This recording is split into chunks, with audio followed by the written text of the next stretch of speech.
Hi students, good morning to one and all.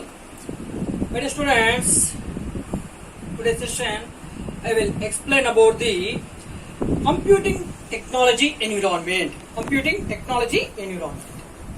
Today's session I will explain about computing technology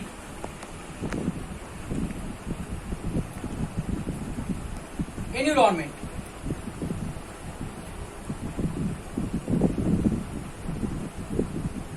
Today's session I will explain about computing technology environment. So my dear students, I think various computing technology we are using. That is, first one, personal computing. Personal computing.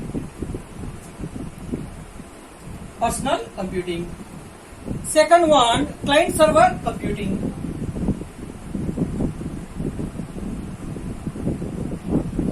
Client server computing.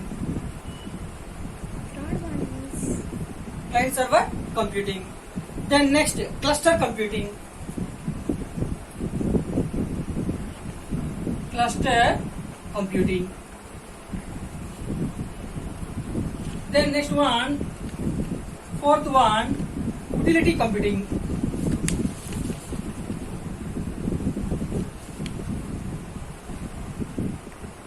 Utility computing.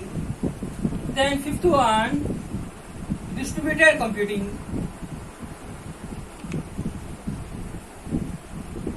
Distributed computing.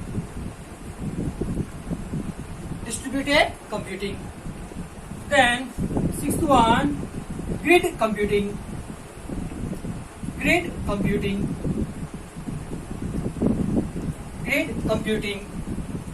Okay. Then next one, seventh one, cloud computing. Cloud computing. Cloud computing. So my dear students, personal computing. First we'll explain about personal computing. Personal computing. What is personal computing? My dear students, personal computing means that is a, for example, so using only one computer.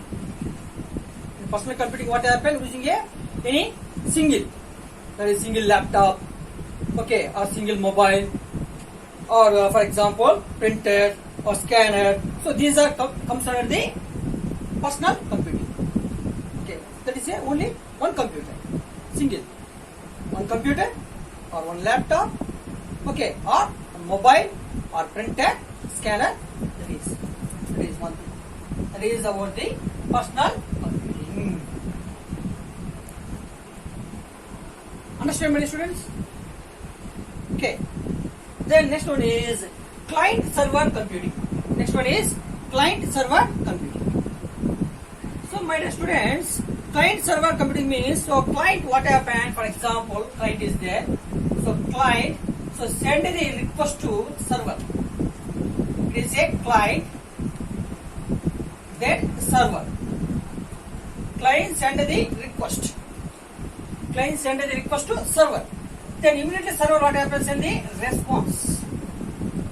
That means communication between the client to server. Communication between the client to server. That is about the client server computing. So client send the request. Then immediately then server what happens? Send the response. Send the response. I think you are about now the span of time. The span of time between the request to response. The span of time. The span of time request to response is known as a session. Known as a session. So that is about the client server computing.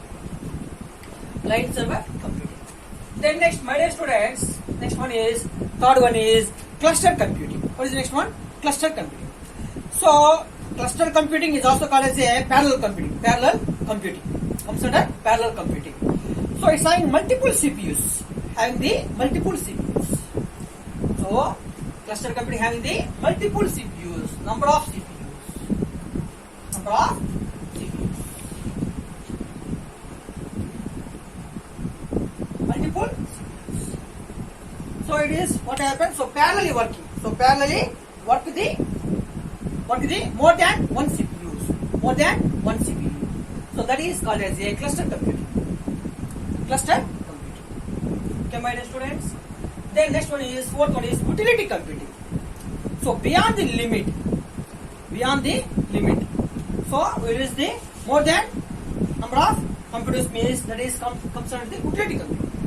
So beyond the limit, suppose for example one organization what happens using only for example 40 labs or 50 labs, but using again 60.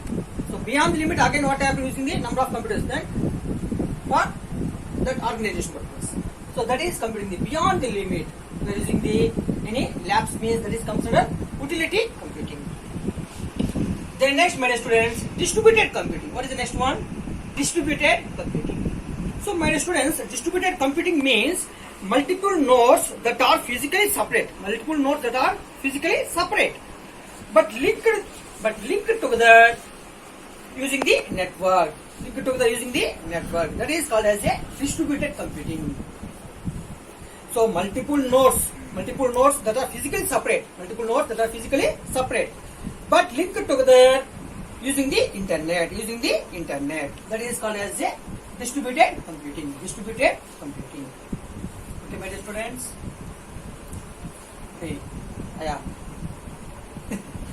Terus kecil.